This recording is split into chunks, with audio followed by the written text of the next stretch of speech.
Zakir Khan, not just as comedian, but he creates opinions, he creates narratives. એક opinion maker બહુ મોટા બની ગયા કેવી રીતે? મતલબ what worked for Zakir Khan? હું કોઈ દિવસ ગોડ ગિફ્ટેડ કે બોર્ન આર્ટિસ્ટ એ બધી વસ્તુમાં નથી માનતો. Right. ઝાકિર જ એક એવો વ્યક્તિ છે કે જેને હું માનું છું કે જે ગોડ ગિફ્ટેડ છે. Sitting with Zakir, talking to him about life, talking to him about business is always enlightenment. ખરેખર એટલા ઇમોશનલ અને પ્રેમાળ, મતલબ એમની વાત સાંભળીને ક્યારેક આંખ ભીની થઈ જાય.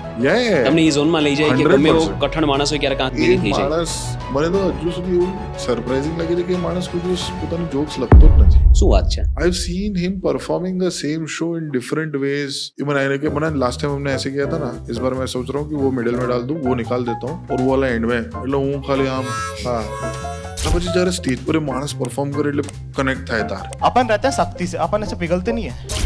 આ માણસે કઈ રીતે કર્યું આ આખી વસ્તુ. આઈ થિંક આટલું બધું મળવા છતાં પણ it doesn't get the love and appreciation that he deserves. કારણ કે એ માણસે લિટરલી સાયકોલોજીને એટલી સરસ રીતે સમજી છે, હ્યુમન સાયકોલોજીને. એ માણસે રિલેશનશિપ્સને એટલું સારી રીતે સમજ્યું. એનું કોઈ પણ રિલેશનશિપ, બધી જ રિલેશનશિપ એટલી બારીકીથી એ પોતાના શબ્દોને વીવ કરે છે અને પછી લોકો સામે દર્શાવે છે. It's just brilliant.